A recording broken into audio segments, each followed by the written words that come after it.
Hi, everybody. I'm Brittany Lewis, a breaking news reporter here at Forbes. Joining me now is Operations Director of Sole Strategies, Amani Wells-Onyioha. Amani, thank you for joining me. Thank you for having me. I'm super excited. Of course, we have a lot to discuss, a lot to break down today, but before we get started, can you discuss what Sole Strategies is? Yes, so Sole Strategies is a woman and minority owned political organization that does the hands on campaign labor for Democratic campaigns all across the country. So we work up and down the ballot from municipal to countywide seats to all the way up to state level and federal seats. We have a full staff of about 20 employees, and we offer things from fundraising to social media and digital to on the ground organizing, press, and everything in between. So, you are, dare I say, a campaign expert. So, you're a perfect person to talk about all things 2024 with. But first, the frontrunner of the GOP presidential race by most polls is Donald Trump. And as of right now, he is expected to potentially be indicted as early as this week. What do you think a potential indictment would do to Trump's political aspirations? He has a very strong base, probably one of the strongest bases I've ever seen in my lifetime of following politics. So I don't believe the voters that support him will particularly be turned off by hearing this news. I think it's going to cause them to double down and support him even more. We may even see some riots. We may see some more uptick in hopefully not protest and maybe even some violence similar to January 6th. I know I saw a story this morning where in New York City, they were setting police cars on fire this morning. So I see that his base is going to rally around him. Will he actually be arrested and go to prison? That's something else. And that may kind of end his political aspirations. But as far as his base and the support from the party, I think they're going to stick beside him. Amani, do you think we actually live in a political landscape where an indictment could bolster his campaign? I'm thinking back to the midterms when a red wave really failed to materialize. He was semi blamed for that. When he was even announcing his 2024 presidential run, that speech was largely panned as his vigor being lost. So do you think that this is invigorating to his base, to his campaign? Absolutely. I believe that they feel like they are being unfairly attacked. And that's the narrative that has been running since 2020 when he, in fact, lost the election but refuses to admit defeat. So this is just kind of going to go towards the opinion that they already have that Trump is unfairly victimized, that he is picked on, that he is bullied, that he is being singled out because he is the one who can truly save us all. So this is kind of an additional layer of support in their minds for that narrative that they are going to continue to run with. And knowing that this could both embolden him as a candidate and his base, how do you think the left should react?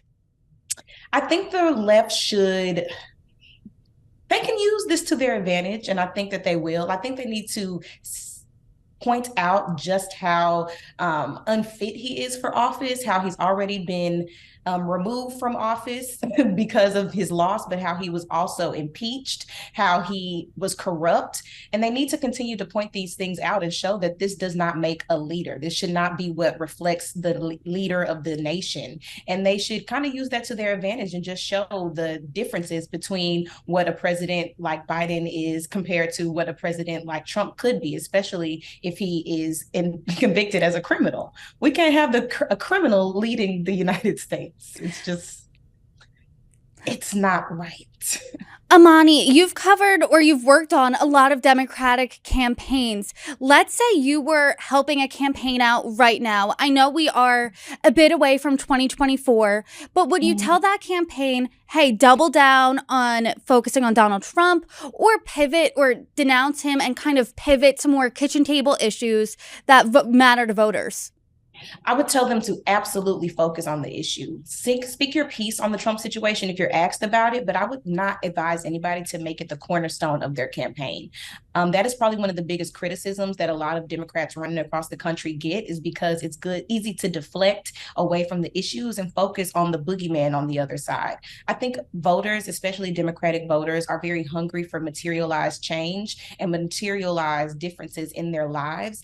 And people running for office this year should focus on ways that they can improve people's lives and platform issues and specific programs that they can offer voters that are going to be in a benefit to their lives. Sure. Before we get on to the Democratic side, I do want to finish up on the GOP.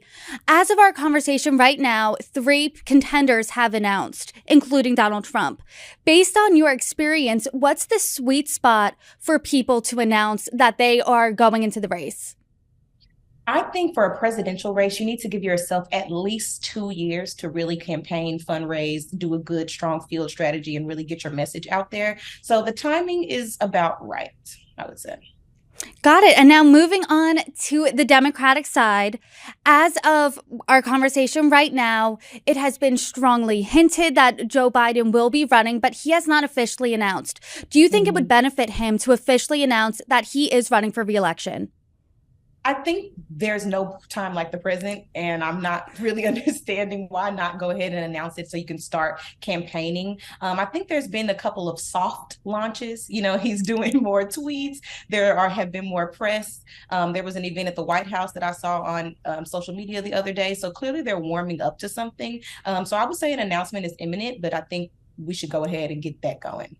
And earlier you said that Democrats really shouldn't base their entire campaign around being anti-Trump. So what specific kitchen table issues are you seeing they should really be focusing on gearing up to the next election?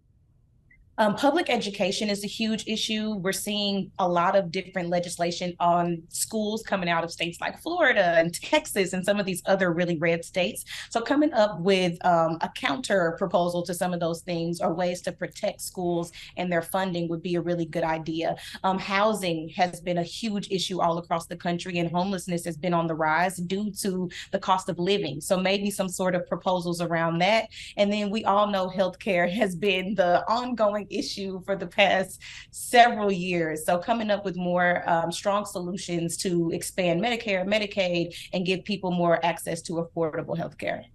Amani, as we sit here now, we're about 10 months out from the Iowa caucus. So we are really gearing up to the next presidential election, if you can believe that. So in all of your experience, what is the most important aspect to make a campaign successful? Having the vision and the grit to really see it through. When I'm working on campaigns, I'll talk to a lot of people who don't fully understand just what comes with campaigning.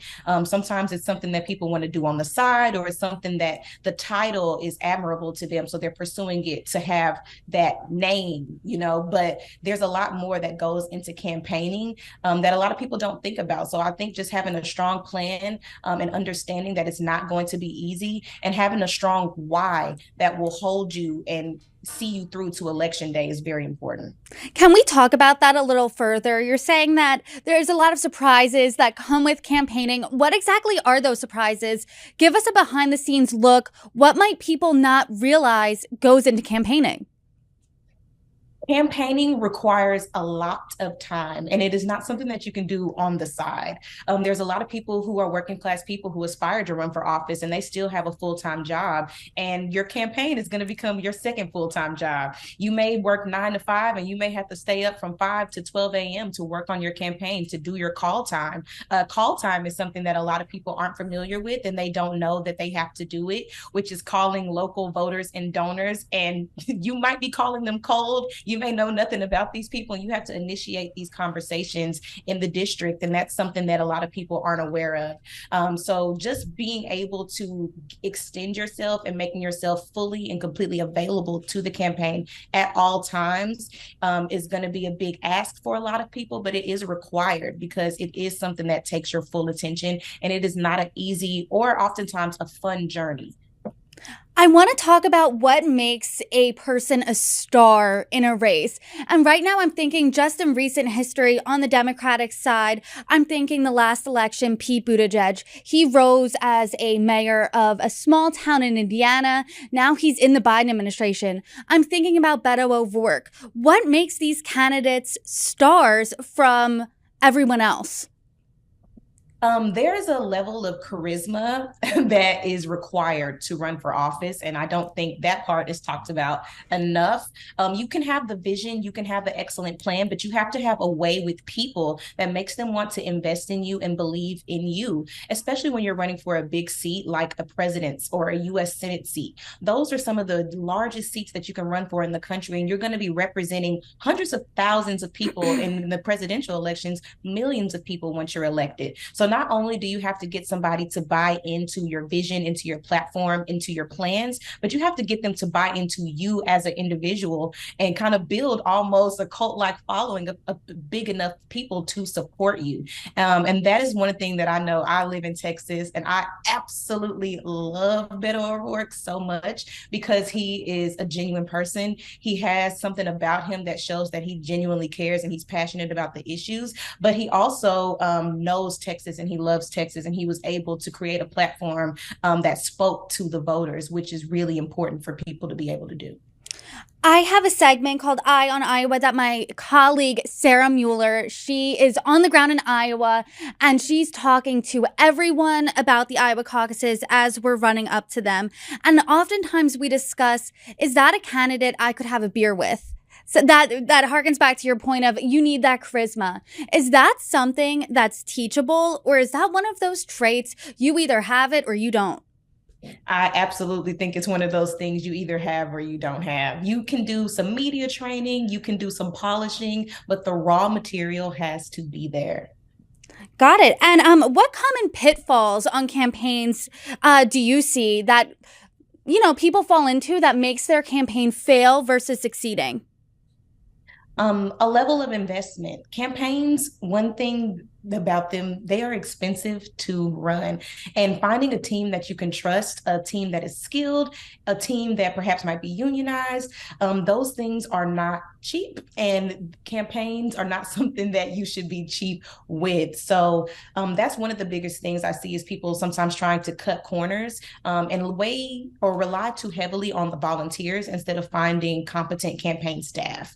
I think that is something that people should put more of time in, more energy in, and finding a staff that you feel like can support you all the way through election day, that's going to be able to meet your needs and meet the campaign's needs and know more about campaigning than you personally. Because a lot of people who run for office have never done this before, or maybe they've done it a couple times, but investing in a team that can uplift you and see you through to victory is really important. And there should be no corners cut on that part of the journey. Amani Wells-Onyioha, thank you so much. Thank you so much for having me.